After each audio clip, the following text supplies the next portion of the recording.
ஜெய் ஸ்ரீ கிருஷ்ணா. இதுவும் பிருந்தாவனத்தில் நடந்த ஒரு நிகழ்வு. பிருந்தாவனத்தில் ஒரு குருஜி இருந்தார்.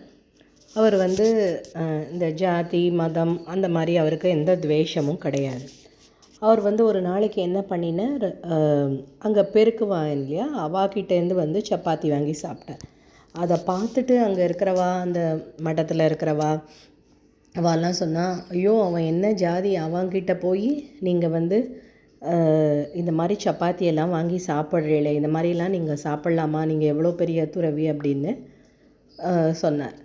அந்த குரு எதுவுமே சொல்லாமல் அப்படியே சிரிச்சுட்டே அவாக்கிட்ட கேட்டார். என்ன அப்படின்னாக்கா, இப்போ இந்த பிருந்தாவனத்திலேயே பெரியவர் சிரேஷ்டமாக நினைக்கிறது யார் அப்படின்னு. உடனே கிருஷ்ண பகவான் அப்படின்னு சொல்லி, கிருஷ்ண பகவானோட சிரேஷ்டர் யார் அப்படின்னாக்கா ராதாராணி அப்படின்னு சொன்னான். அந்த ராதாராணியோட சிரேஷ்டம் யார் அப்படின்னு கேட்கும்போது, அவளை கும்பிடுற அந்த பக்தர்கள் எப்பயுமே கிருஷ்ணர் தன்னோட பெருசாக நினைக்கிறது, சிரேஷ்டராக நினைக்கிறது தன்னோட பக்தர்களை தான். அந்த பக்தர்கள் என்ன பண்ணுறா, இந்த விரஜபூமிக்கு வந்தா அப்படின்னாக்கா, நிறைய பேர் பக்தியில் விரஜபூமி வந்தானா அந்த அந்த தூசி, அந்த தூள் எடுத்து நெத்தியில் இட்டுப்பா. நிறைய பேர் ரொம்ப உணர்ச்சி வசப்பட்டானா அந்த விரஜபூமியில் உருளெல்லாம் செய்வா அப்படின்னு கூட நம்ம பார்த்துருக்கோம். இப்போ அவங்க க்ளீன் பண்ணுறவா என்ன பண்ணுறா அப்படின்னாக்கா, எப்பயுமே அந்த அந்த தூசி அதெல்லாம் பெருக்கி வரா இல்லையா. ஸோ எப்பயுமே அவள் ஃபுல் அண்ட் ஃபுல் அவளோட மேலே அந்த அந்த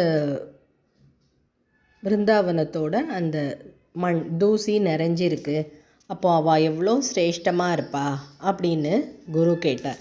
குரு கேட்டதை பார்த்தோன்னே எல்லோரும் ரொம்ப வெட்கி தலை குனிஞ்சிண்டா.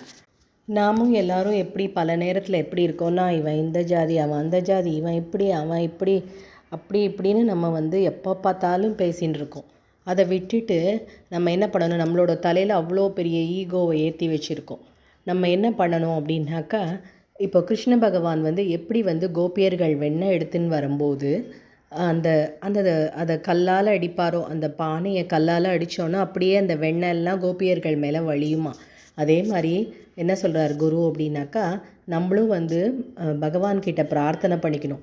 என்னோட தலையில் இருக்க அந்த ஈகோவை உன்னோட சின்ன கல் வச்சு அடித்து அதோட இறக்கிடு, என்னோடய ஈகோ ஃபுல்லாக வெளியில் வரட்டும், நான் எப்பயுமே சிறந்த பக்தனாக இருக்கணும், அண்டு எல்லோரிடத்திலும் எந்த விதமான ஜாதி வேறுபாடு இல்லாமல் நான் எல்லாரிடத்திலும் அன்பு செலுத்தணும் அப்படின்னு சொல்கிறார். இதுதான் இந்த கதையோட கருத்து. தன்யவாதக. ஜெய் ஸ்ரீ கிருஷ்ணா. ராம் ராம்.